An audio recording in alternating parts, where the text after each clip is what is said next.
a mouse so I can get it from this angle.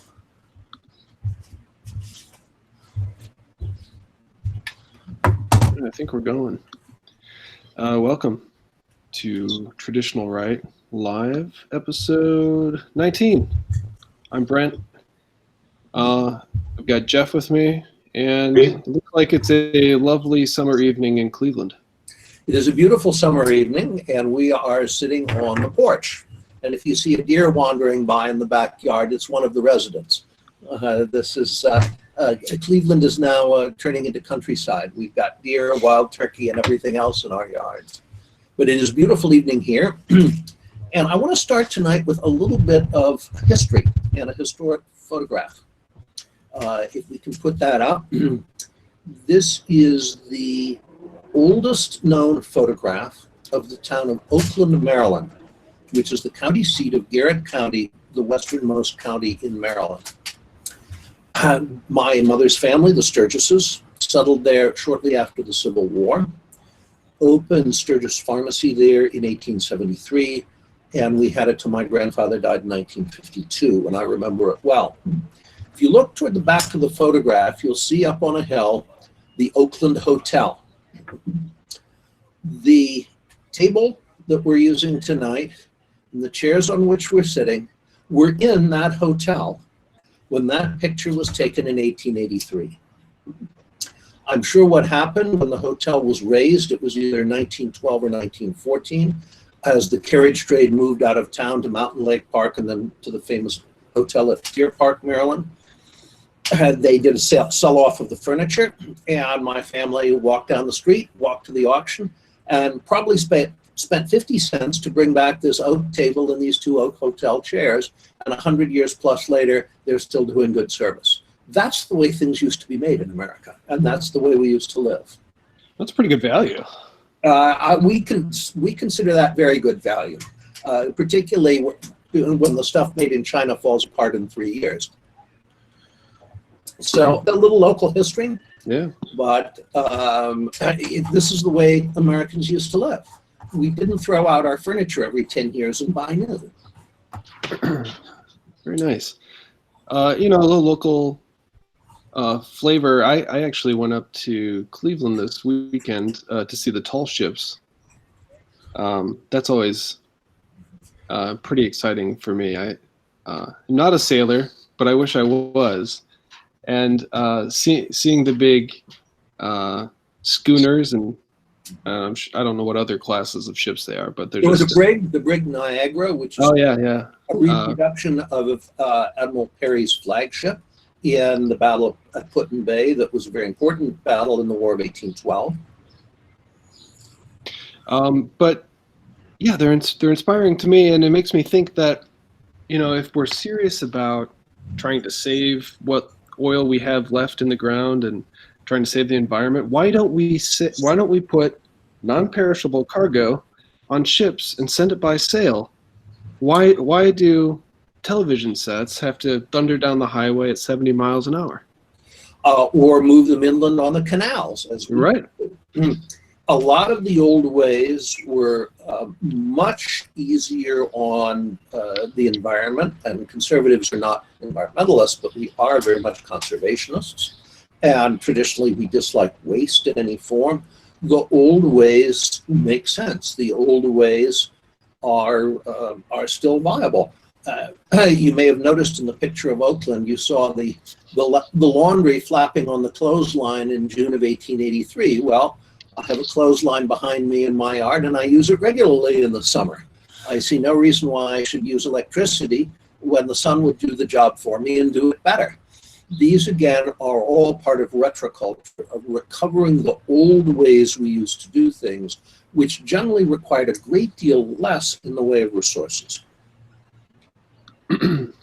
That brings us to the emails. I figure we could start with the emails today before we get into the news. Got an email from Phil. It's two parts, but I'll start with the second part since we're talking about retroculture. He says, the following Monday and Tuesday happen to be Prime Day for Amazon.com, and he's using the occasion to order some things, including Mr. Lynn's Retroculture. It says, as such, I was wondering if at some point you could discuss and compare and contrast retroculture with archaeofuturism, as written by Guillaume Vai. And I'll say that that book, for me, is particularly inspiring, archaeofuturism.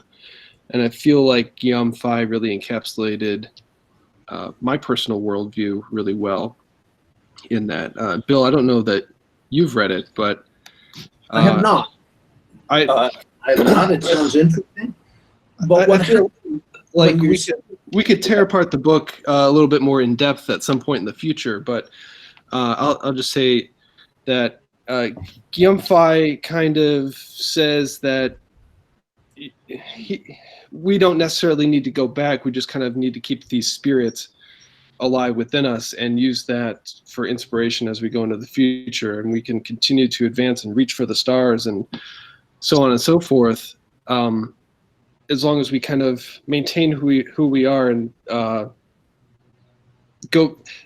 degree to which we go back is us seeing the world the way the ancients did, and no longer like a progressive. And that would be the archaeo part of the archaeofuturism. I would agree with that. And C.S. Lewis's last book, which is not well known, The Discarded Image, is really about that. It's of all of his books, it's my favorite. And it's technically about cosmology, the pre-Copernican universe, but it's really about much more. It's about, instead of this modern notion of equality, which says people are interchangeable, if there's one thing people are not, it is interchangeable. It talks about that pre-Copernican view of the universe, not just about the stars and the planets and so forth, but the concept that was central to it, that everything and every person in the universe has a unique time and place for which they are intended, and a function to perform in that time and place. And we have a gentle force within us, Lewis calls it kindly inclining, that will, if we allow it to, lead us to that place. And only when everything and everyone are in their intended place can the universe be in harmony. This again is a concept that goes far beyond cosmology, and certainly is going back to the ancient Greeks and was central to the thinking of the Christian Middle Ages. So it also sounds a lot like the Bhagavad Gita in a lot of Eastern religion as well. Yes, which obviously in some of these things influenced it. But we know the Zoroastrians, for example, were terrific astronomers. Mm-hmm. So they were certainly influential in these concepts. But when there's a big change brewing, a change in a society's direction, you'll see various early signs of it bubbling up independently in a lot of different places. They may be different inventors. I mean, Robert Fulton did not invent the steamboat. He was the first man to make it a commercial success. There were many other people inventing steamboats from the late 18th century onward. What we're seeing now is more and more people and even institutions beginning to acknowledge that the way that we followed since the 1960s has been catastrophic. And this isn't just a subjective impression. I've quoted Gertrude Himmelfarb before, the greatest living historian, social historian of the Victorians, who's written that in the Victorian period, the incidence of social problems steadily declines. From the 60s onwards, it steadily increased. Well, that tells us something. People are beginning to realize that we've headed down false roads, we have to turn around, and we have to go back. And of course, you don't exactly recreate the past. Retroculture acknowledges that right from the beginning. But the past informs and shapes the future, and you learn from it, and you avoid the kinds of mistakes we've been making since the 60s. So I'm not surprised that other authors, I haven't read the specific book mentioned, but I'm not surprised that other authors are also writing things along these lines, because I think this is the next big wave.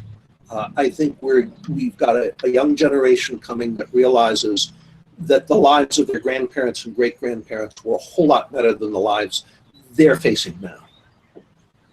Yeah, absolutely.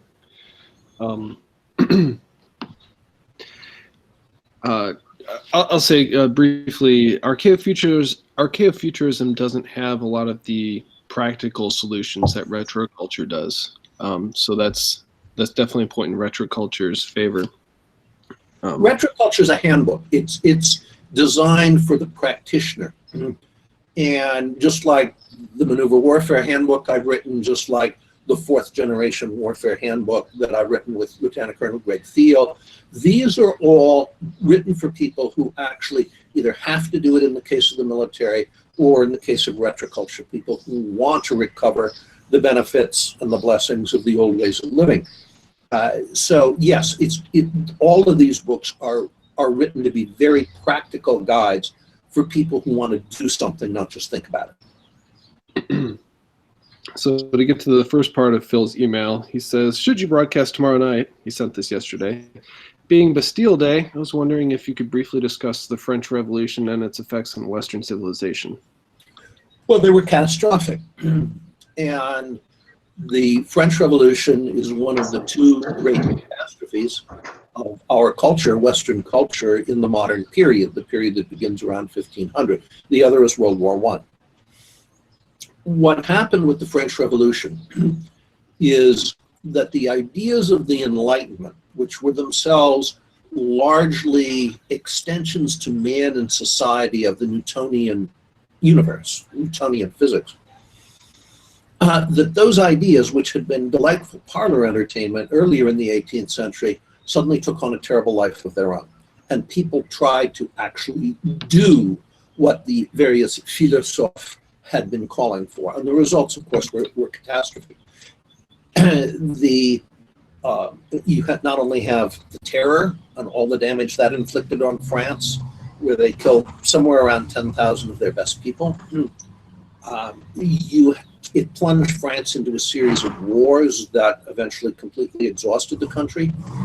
It replaced a benevolent monarchy with ultimately a tyrant in the form first of Robespierre and then Napoleon Bonaparte.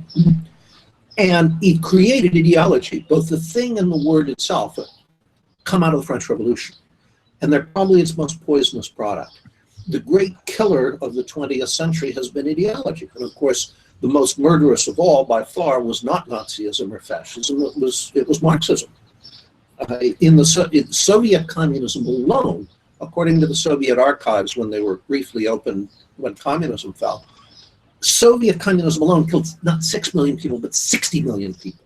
And to that you add the tens of millions killed by Chinese communism and the million in Cambodia and all of the rest of it. All ideologies tend toward the totalitarian because, and again, this all comes out of the French Revolution, the philosophes say certain things must be true, regardless of whether they are or not. Well, when evidence comes along that they're not, how does the ideologue respond? He forbids people to acknowledge the evidence. And that brings the power of the state to bear, and pretty soon, if you dissent from the ideology, you're on your way to the gulag. So it's the French Revolution opened a Pandora's box that the great Christian monarchies of Austria, Prussia, and Russia were able to somewhat put back in the box after 1815, and they sat on it with some success for the next century. And then they're wiped away by the second catastrophe, which is World War I. And now all of those poisons have been let loose upon the world, and we find ourselves in a disintegrating society and culture. All of the traces to the French Revolution. So Bastille Day, it's not the reason I'm wearing a white armband here, but I can assure you I do wear the white cockade on Bastille Day normally, the symbol of the French monarchists. The Bastille Day should be marked as a day of deep mourning, not only in the Vendée, where it still is, but throughout France and throughout the West. Yeah, I just wanted to add also that I thought it was really cool when Alexander Solzhenitsyn spoke at the anniversary of the Vendée, when the peasants that were supposedly the revolution was for them, they revolted against the revolution and got destroyed essentially and burned and killed. And, at least 100,000 of them were killed, yes. Right, and when Solzhenitsyn spoke at the anniversary of the Vendée, he brought up a really fascinating distinction between French the revolution, which is freedom and equality, versus the American Revolution, which was liberty, which meant that there aren't going to be equal outcomes. And so it's just notice that if you have freedom and equality are contradictory terms. If you have freedom, that means you're not going to have equal outcomes. If you want equality, that's going to negate freedom. So it's bad. We got lucky in America that Englishmen, English types founded the country, and they had a different conception of what the state, was supposed to do on your behalf, which was much more minimal compared to what France, went through. Well, and in addition, we fought the revolution, and I had ancestors in it on all four quarterings, for the rights of Englishmen. Right. We declared our independence from Britain because we thought Britain was negating the rights we inherited as Englishmen from going back to Magna Carta and things like no tax without representation. Right. So that's very different from a utopian revolution for liberté, égalité, fraternité. Right. And again, the one worked, the other was and remains a civilizational disaster. Right. I still say we never should have revolted. Well, there's a case to be made that George III, in fact, was one of the best kings England ever had. He was very poorly advised by Lord North's ministry on the situation in the colonies. And Admiral Howe, early in the Revolution, 1776, actually met with an American delegation after we declared independence, included Benjamin Franklin.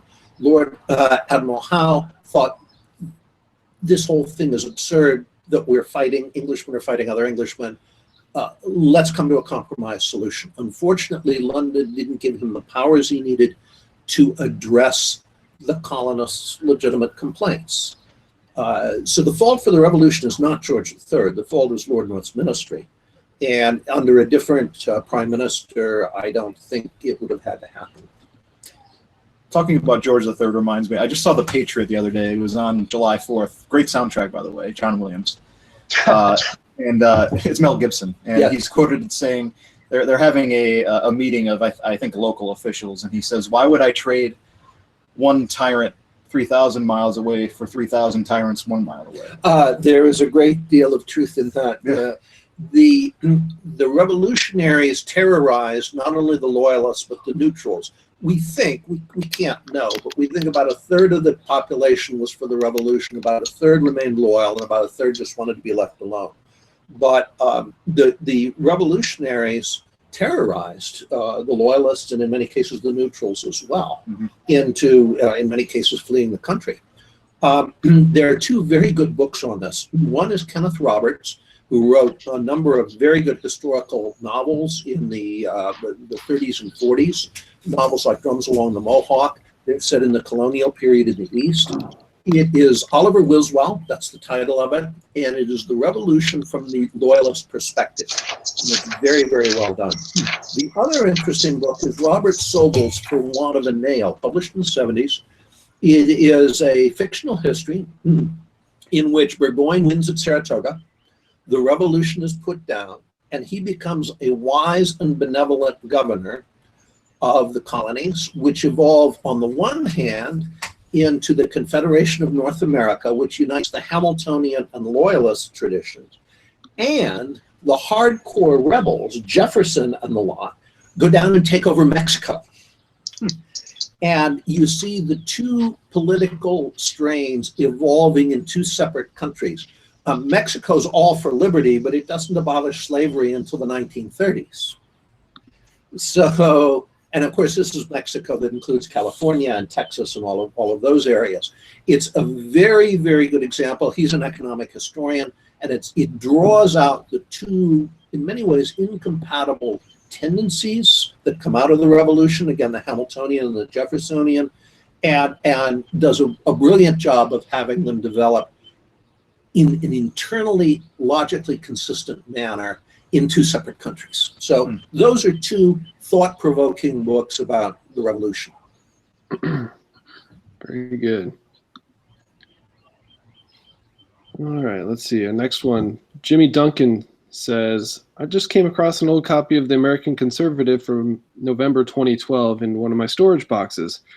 I read your column about why conservatives hate war. I thought it was one of the best columns I've ever read, and I've read many thousands. I wish every Republican in the House and Senate would read it. It is still applicable today in what I've been saying for many years. Absolutely. And as Pat Buchanan recently wrote, and the column was on the president's desk by 8 the next morning, and he read it. If we go to war with Iran, it will be John Bolton's war, but it will destroy Donald Trump's presidency. Over and over again, conservatives have destroyed themselves and everything that they're trying to defend and everything they believe in by engaging in unnecessary wars. And of course, World War I is the ultimate case in point. Mussolini, who gave Italy the best government it's had since the Roman Empire fell, didn't have to enter World War II. Had he not, the British were courting Italy as an ally. And he would have emerged as Franco did after the war. And he industrialized Italy. Italy was doing very well under Mussolini. So he engaged in unnecessary wars over and over and over. This is the besetting sin of conservatives, and it destroys them. But there is every reason for conservatives to hate war.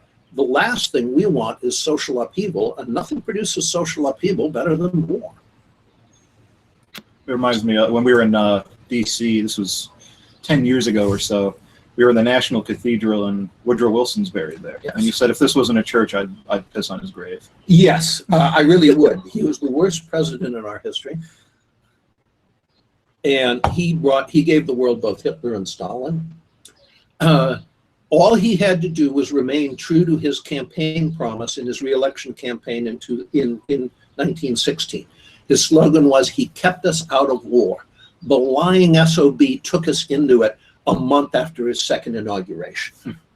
And would not agree. Always the way. Yes, because as a progressive, he knew the only way he could get the federal government to have the vast power he wanted it to have was by demanding the power as wartime necessity. So just as conservatives should hate war, the progressives love war because it creates a bigger and more powerful state. And that's Wilson's objective. But his refusal to even consider maintaining the Austrian Empire, which the British wanted to do, his refusal to negotiate with Germany so long as it was a monarchy, his second note, these led to the catastrophes that gave us both Hitler ultimately and Stalin. Woodrow Wilson destroyed Europe for 100 years. And he did tremendous damage in this country as well by, again, creating now the Leviathan, the vast, powerful federal government we have. That started earlier, but where it really got going was under Woodrow Wilson. By the way, he also segregated the civil service. So before the left cheers him too loudly, they should remember that little fact. Was he involved with the fabrication of the Zimmerman telegram? Not to my knowledge. Really yeah. Not to my knowledge. He was a useful idiot in a lot of these cases to the war party. Okay. And remember that the American East Coast elite had invested incredible amounts of money in British and French war bonds. Mm. So if Britain and France lost, they were out. They were in trouble. They were in financial trouble. Yeah. So they were doing everything in their power to get us into the war with Germany. But the fact is that as Colonel House, Wilson's chief advisor, wrote to Wilson after spending a lot of time with the Kaiser in the summer of 1914, it was clear to him, he said, that Kaiser Wilhelm neither expected war nor wanted war. And that's absolutely correct. Speaking of progressives of old, how would you evaluate Teddy Roosevelt? Because he's always seen as sort of a right-wing or manly heroic figure, but he was actually a progressive, was he not?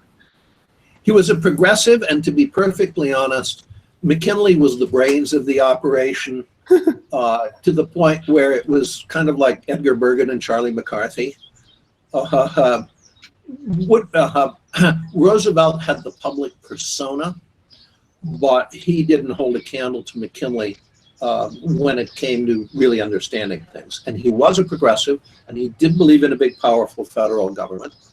And when World War I came, he was a howler for getting the U.S. into it, just as Churchill in 1914 was a howler for getting Britain into it, and the British Empire died in the mud of Flanders. So a lot of these people, such as TR and Churchill, have reputations that they are far from deserving. We talked a little bit on the last show. That's somewhat true of Abraham Lincoln as well. Oh, yeah. I think Teddy Roosevelt exemplified the American aesthetic pretty well. He did, and he exemplified very much. It was actually the spirit that was waning at this point. It was the spirit of the frontier. Yeah, it was the Great White Fleet. The Great White Fleet, but also that's his hunting, his expeditions to the West, all of this. This is the frontier mentality, but the frontier is closed by this point. Yeah, he goes to Africa. Right? Yes, but it's the frontier mentality as it's now being portrayed in Wild West shows. It's because the frontier is now gone. Right, right. Just to take this down another rabbit hole, get us further off track. So now that the frontier's gone, who are we as Americans, and how do we begin to live a normal life? And I mean, how do we define our future? Well, we used to know the answers to those questions. And what we were was a politically moderate republic that minded its own business internationally, did not go abroad seeking monsters to destroy, and that prided itself on a country where virtually everyone had become a member of the middle class. Virtually everyone, rich or poor, adhered to middle class values. Of course, after World War II, and the origins go back much earlier, but after World War II puts an end to the Depression, you see in the 1950s, 1960s, the rise in cities like Cleveland and many other industrial cities of a vast blue-collar middle class. Because a blue-collar guy could get a job in manufacturing that paid enough to give a family a middle-class standard of living on one income. Who we were as Americans and who we need to become again are the Americans of Father Knows Best and Ozzie and Harriet and Leave It to Beaver. That's who we were. We were overwhelmingly a politically moderate, internationally not aggressive, middle-class country. The great dream of the civil rights movement was the blacks too would join the middle class. And just as they got to the point where whites were saying, okay, fine, we agree with that, they said, we don't want that anymore. We want to be separate, with a separate black culture, which catastrophically got defined as a culture of instant gratification. And the fruits of that we now see in our black inner cities. And that, by the way, that culture of instant gratification is spreading rapidly into the white lower classes as well. We are ceasing to be the middle class country that defined us. So I think we used to know who we were. And if we don't remember pretty soon who we were, we're going to become someone else, and it's not going to be pretty. Victor sends us an email, says, Dear Mr. Lind, after reading your collected columns from 2003 to 2000 called On War, I was wondering, will you in the future publish your columns from the period after 2009? My publisher, Castalia House Press, has said that that is part of their plan. And this would be particularly on military affairs, my current series, which is The View from Olympus, since I am now retired. I took the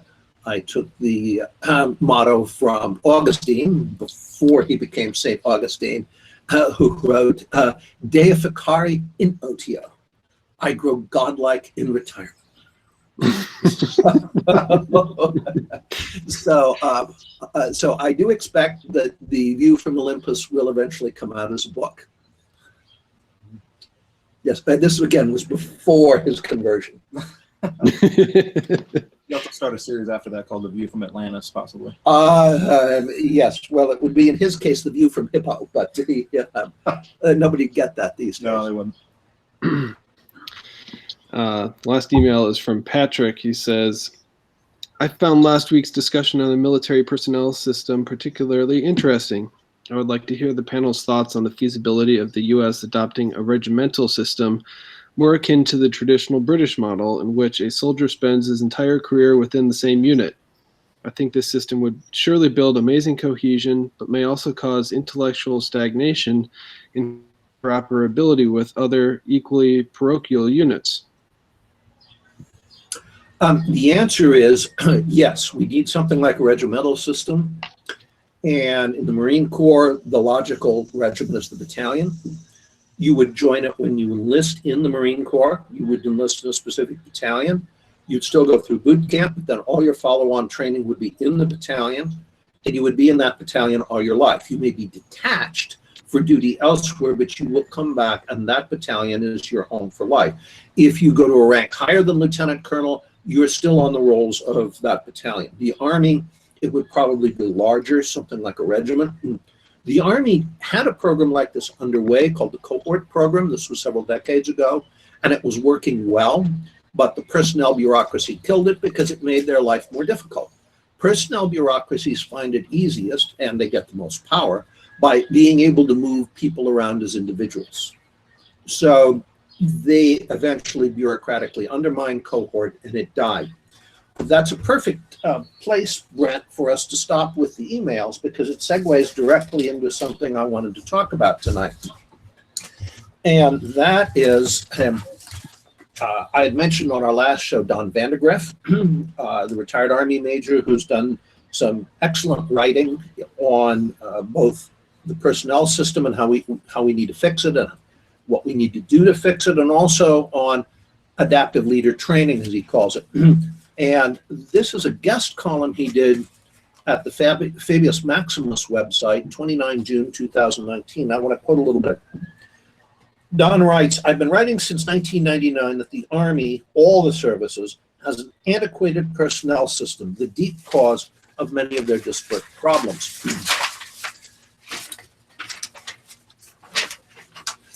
Our military uses processes bred in the age of Frederick Taylor." Taylorism was the core of Henry Ford type industrialism, and adopted after World War II, circa 1947, designed to repeat World War II. Our military leaders built a force capable of rapid, large-scale mobilization. It is broad in experiences, but shallow in professionalism. To run it, they created an officer corps of industrial-age managers. Leadership was not required.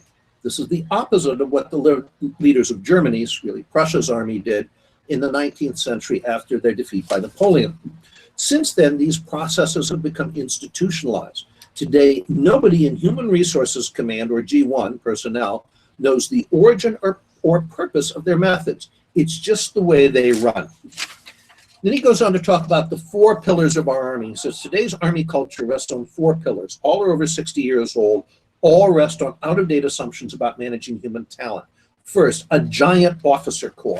And then he gives a graph that shows the number of officers per 100 enlisted personnel, 1901 to 1913. In 1901, it's 5. By 1913, it's 20. This is matched by a similar bloke, another graph, in general and flag officers. We went from about 1,500 general and flag officers per 10,000 uniformed personnel when World War II ended to over 6 today. So these pathologies lie at the heart of many of our problems. Don also notes we have an officer evaluation system built for businesses. He writes, we have a check-the-box evaluation system, state-of-the-art in 1947, built on an equally flawed one. In 1936, the U.S. Army attaché to Germany unfavorably compared the U.S. Army's evaluation systems to theirs, i.e. Germany's. Germany based their essays in which superior officers evaluated their subordinates' characters, especially the willingness and ability to seek and accept responsibility and moral courage. Why do U.S. officers not do this? The Army believes most officers cannot write cogently and that such evaluations would be too subjective. So we have 20 captains in a brigade evaluated by one colonel based on his observations expressed in checking one of 4 blocks. Words are meaningless, only the block counts. The Defense Science Board's 2010 summer study stated that the Armed Services personnel system was the biggest obstacle to adaptability. While most major corporations and the most successful armies in history had decentralized boards and promotion approaches, the U.S. has stuck with an out-of-date industrial-age personnel management system, which is, of course, highly centralized. Members of promotion boards evaluate stacks of paper, spending 30 seconds on each. Your promotion, captain to major, major to lieutenant colonel, you've got 30 seconds before the board on paper. And what counts most is how you look in your uniform. Yeah. Using these, they select and promote people who are most like them. This is what I call the curse of the ISTJs. Due to the large number of officers, anything but a perfect evaluation can sidetrack an officer's career.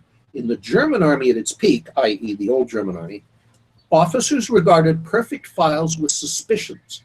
Leaders with strength of character will invariably anger people when doing the right thing. There was an interesting letter to Naval Institute proceedings some years ago in which an admiral, retired admiral, wrote in and said, on the boards after World War II on which he served, where they were looking at people for promotion from captain to admiral, he said, we would not promote someone who didn't have a few bad fitness reports because we figured he was a kiss ass. Now, the slightest ding on a fitness report and you're gone. Interestingly, that top-down method of management doesn't work for big business. No, it doesn't. Business has dumped it. So again, I recommend Don Vandergrift's books on this. Raising the Bar is one. Adaptable Leader Training is another. And I think he has a couple new ones out, but I can't remember the titles offhand. In any case, I'm getting more and more signals. The new Commandant, General Bergman, took over this week in the Marine Corps. And I'm getting more and more signals that he's serious about maneuver warfare, but that means tackling the personnel system. Because if he doesn't do that, then you're pitting rhetoric against the behavior the system actually rewards or penalizes. And what the system rewards and penalizes will always defeat rhetoric. Right. You have people that are just they're rewarded based on just telling people what they want to hear. Exactly, and as long as that's the case. Interestingly, in the old German army, and we saw this very clearly after the Polish campaign in 1939, it was key to the success in the French campaign in 1940. The higher you went in rank, the stronger the demand was for the bad news. Wow. With us, it's precisely the opposite. Absolutely, yeah. Interesting. So a couple other pieces. One is, this is from today's Sunday New York Times, the business section, about the influx of refugees into Sweden. And suddenly they're realizing, wait a minute, we have this very generous welfare system, but it depends on people working and paying into it. And now we're taking in enormous numbers of people who aren't going to do that. They quote one member of a local council in Filipstad, a town west of Stockholm. People don't want to pay taxes to support people who don't work. 90% of the refugees don't contribute to society. These people are going to have a lifelong dependence on social welfare. This is a huge problem. The California model. Well, exactly. And the point is that the Swedes are confronting this. We are also confronting this. The left shows the heart-rending images of the children and the women just wanting to come to America. Well, they want to come to America and inflict enormous costs on us. They have nothing. They need everything. Their education, their health care, welfare, literally the food they put in their mouths is all going to be paid for by the public. Now, under the old immigration law that ran from 1920 until Kennedy did it in this is Senator Edward Kennedy did it in 1965, you couldn't come here without a sponsor. The sponsor took individual responsibility for you because you could not become a charge on the public. If you couldn't support yourself, it was the sponsor's responsibility to support you. Mm-hmm. And if you didn't have a sponsor, you couldn't get in. Well, these people are coming literally now by the tens and hundreds of thousands. They have no sponsor. They have infinite needs. They have little in the way of skills. They don't speak English. They note in the piece on Sweden that many of them who've come into Sweden are illiterate, even in their own language. Mm-hmm. How do you fit those into the Swedish economy, which doesn't have many jobs for unskilled peasants, nor do we? So the economic effects of this and the effects of that on the services that the rest of us get, and we've paid our taxes, this is not only an issue for Sweden, it's also an issue for us. I think if Trump wanted to help the situation in Europe, and he has expressed some concern over the amount of refugees coming into Europe, he could just pull the American military out of Europe altogether, force them to defend themselves, and now suddenly they don't have the money for exorbitant welfare benefits anymore. Well, the problem, Brent, is there's no one, they have no one to defend themselves from with conventional armed forces. Well, Russia is not a threat. This is complete and utter nonsense. Russian tanks are not going to be rolling into Berlin anytime soon. They easily could. The Bundeswehr at this point may not have 100 operable tanks, but everybody knows they're not going to. So the European militaries are dying on the vine for lack of a mission. Now they have a real mission, but it isn't one that generally requires tanks. It may require ships. And that is rounding up the refugees and sending them back. So that if you can't prevent them from coming in, they're usually pretty identifiable. And round them up. Racist. Racist. Well, it's not just race, it's language, it's religion, it's their inability to speak German, it's all of these things, or any other, or French or Swedish or any of these other languages. And you send them home. For that, by the way, you may need a navy, and you certainly need an amphibious capability, because what you're going to do is put them on ships, take them back to wherever they came from, and dump them on the shore somewhere with 5 euros and a bottle of water. Okay? You're home. Stay here. Yeah, right. And for that, the Europeans need militaries, but of course, the elite ruling Europe has no will to live. It has no courage to defend itself and its culture. Well, the elite paid to get them there in the first place. Have them pay to get them back. The elite certainly opened the doors for them. And in fact, we might say if the elite like them so much, they can accompany them back to their homeland. Yeah. Yes. So this is precisely why you have a growth in Europe of genuine conservative parties, such as the Sweden Democrats in Sweden. The article quoted a number of those people because they're strong on the local councils in the towns where the immigrants have come. Why? Because the Swedes are looking at this and saying, this isn't Sweden. In Malmö, the young Muslim males call it hunting Swedes. Because Swedes have no sense of personal security. We haven't needed one in centuries. And so the thought there are certain parts of town where you don't go, or a woman shouldn't be out alone by herself at night or something, those thoughts don't occur to Swedes. They didn't occur to Germans or Austrians when I lived there in the early 70s. And so they're really easy victims. Mm-hmm. And the young Muslims think that's great and take full advantage of it. So not surprisingly, the Sweden Democrats are now the third largest party in the Swedish parliament. The third article I have, again from today's New York Times from the book review section, is interesting. It is entitled Turkey's Killing Fields. The book reviewed by 2 Israeli historians, Benny Morris and Dovzeev, is titled The 30-Year Genocide, Turkey's Destruction of Its Christian Minorities, 1894 to 1924. And it's interesting because I'm amazed the Times even reviewed a book with that title. But it shows what Islam does to non-Islamics. And let me just quote one paragraph here. Between 1894 and 1924, they write, between 1.5 million and 2.5 million Ottoman Christians perished. Greater accuracy is impossible. Whatever the shifts in regime, all these killings were instigated by Muslim Turks who drew in other Muslims and invoked Islamic solidarity. As a result, the Christian share of Anatolia's population fell from 20% to 2%. That's Islam, folks.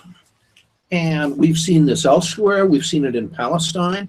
If you go back 100 years, Palestine was still heavily Christian. I've seen numbers, 40%. How precise those were, I don't know. But now it's a tiny percentage. Because if you're Christian or other minority in a majority Islamic area, you are under constant persecution. And ultimately, your choices are leave, convert, or die. We saw that choice faced very recently here by Syrian Christians, of whom I think there are well over 1 million. Had the Syrian revolutionaries succeeded, they were Sunnis, and all the Christians in Syria, all the Druze, all the Alawites, this includes, by the way, a Christian community that still speaks Aramaic, the language Christ spoke, all would have been given the choice, leave, convert, or die. And the United States, thank you, Barack Obama, intervened on the side of the Sunni Muslims against the Christians and the others. It was Russia, which is reasserting its historic role as a defender of the Levant's Christians, its 19th century role. It was Russia that intervened, propped up the Assad government, which now looks like it's going to survive, and thereby saved Syria's Christians and other religious minorities. And we scream about how bad the Russians are. So, again, I was surprised the book was the Times even reviewed such a book, but these are some of the facts of what happens in an area where Islamics become the majority. Now, weren't the Ottomans relatively tolerant of religious minorities for hundreds of years? They were. What changed? What changed was nationalism. You had a series of movements in the late 19th century. One was the Young Turks. I'm sure you've heard the phrase. Well, it comes out of one of these nationalist movements in the Ottoman Empire at this time. And the traditional Ottoman system, so-called the millet system, actually worked well. The various religious communities and ethnic communities were self-governing for the most part, as long as they paid their taxes and didn't cause trouble. But you got a mixture of nationalism and Islamic revival that is starting in Turkey in the late 19th century. And the third campaign, by the way, directed primarily at the Greeks, because the Armenians had already been taken care of under the Ottomans, comes after the fall of the Ottoman Empire under the new Turkish Republic. And it ultimately leads to a very large population exchange between Greece and Turkey, where all the Greeks they'd been residing in Turkey since long before Turkey existed. And there were Greek city-states throughout Anatolia in the classical period. So you had lots of Greeks living in what's now Turkey. And you also had, from the Ottoman period, because they'd come as conquerors, of course the Ottomans conquered Greece, you had a lot of Turks living in Greece. They actually had a massive population exchange as the only way to settle it, sort of mutually agreed ethnic cleansing. But yes, you're correct, Brent. The old millet system of the Ottoman Empire was in fact quite tolerant. Sounds like something similar might be our best hope for America's future. Well, that would be optimistic, because that mixture of Islamism and nationalism is getting ever more potent in the Islamic world today. So the Islamics have a pattern. When they first come in very small numbers, and here they're still in very small numbers, all they say, all we want is tolerance. Just tolerance. We're all for tolerance. Islam's a tolerant faith. When their numbers reach a certain level, and this is already happening in some European countries, they then demand that they be governed by Sharia. And if they ever become a majority, they demand everyone be governed by Sharia. So you really want to make sure that they don't get to stage 2 and stage 3, or you've got a problem. Yeah, we're going to be asking for tolerance when we become the minority. We won't get it. That is certainly what a growing number of Europeans rightly fear. And yes, you won't get it. Exactly. Go ahead. Well, what's brilliant about what the Islamists are doing in Europe is taking advantage of the fact that Europe is a religious society, generally speaking, minus some parts of Eastern Europe. But Western Europe, per se, France, England, Germany, are completely secular in their government, in their practice. I mean, their churches are essentially, tourist traps now. They're cathedrals. So what the Islamists are doing, and I have to give them, it's brilliant what they're doing.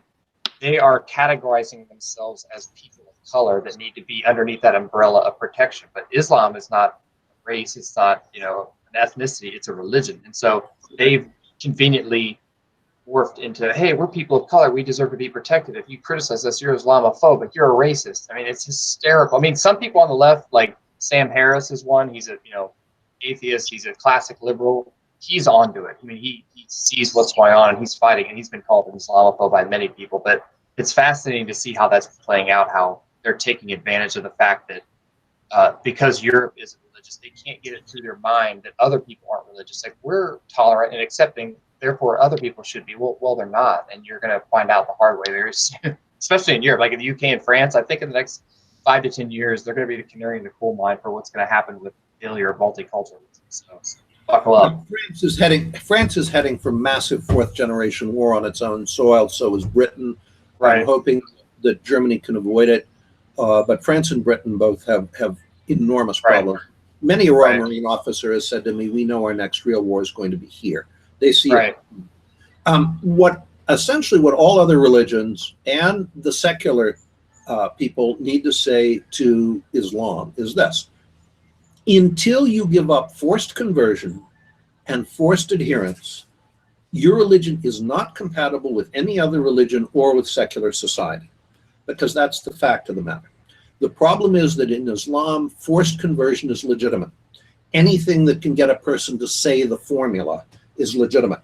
And even if your conversion was forced, if you want to leave Islam, you are under automatic sentence of death. You're still a lesser citizen anyway. Well, and you're still a lesser citizen. But those are the core of the problem, is that Islam accepts forced conversion and forced adherence. And so long as that is the case, that it is not compatible with any other society, with any secular society, or with any other religion. And if Islam wants to change that, it has to change Islam on those 2 points. Simple as that.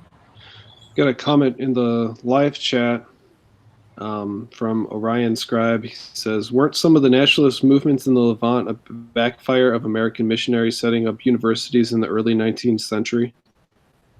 Yes, that was a factor. There's no question about it, because you were essentially starting to teach people about the wider world.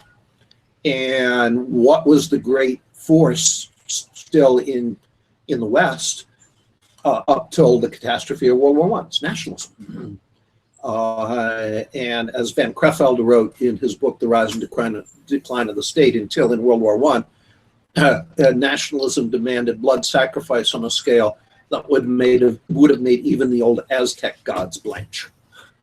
But yes, when you suddenly start educating people about what's going on elsewhere in the world, that's going to have consequences. So, do we have any more news, or Bill? Do you have any more news? I have no more news. And Jeff, you had something you wanted to talk about, I know. It's just a quick one. Yeah, I'm here. I just unmuted. It's just a quick one. American Conservative had a good article up this past week about kind of a deeper dive on the Colin Kapernick thing. I know we talked about last week, so I'll be brief. But it's this guy that wrote it is a lawyer in training in New York, and the point he brought up is that like the frame that the left is using for this debate. Frederick Douglass, who he mentions in this article, was an actual slave, and he called the founders, men of brilliance. They were patriots. They're some of the greatest men that have ever lived. And he was actually enslaved, and that's what he thought about our founding fathers. Mm-hmm. And they got rid of slavery because people understood that America was just trying to live up to what it actually was founded to be, which is, all men are created equal, and they could, go about their ways and seek happiness. But now that that's no longer the case, we're not a good country that just needs to live up to something better. We're now an inherently bad country, which doesn't, to this audience, I'm not saying anything new, but it fascinates me that that's the new frame, is that the entire founding of the country was not good in any way, and it needs to be erased. So, well, we started with George III, so let me end with George III. When he was told that Washington had been offered the American crown but refused it, King George III said, "Then, sir, he is the greatest man in the world." That's pretty cool. I like that. All right. Well, I guess that is a good place to end. As a reminder for everyone listening now or when this gets posted and you listen after we're live, if you want to participate in the show, you can do so by putting a comment or question into the live chat while we're live. Or you can send us an email at traditionalright@gmail.com. Questions, comments, article suggestions, topic suggestions, whatever. We'll read it live. So that's how you can participate in the show. As always, just want to thank everyone for listening. I think this was our highest viewed one live so far. So thanks for listening and participating. It's always nice. So any parting shots? Well, only one. I will again quote King George III. Handel's music is always the best. There we go. Have a good night. Thanks. Yes.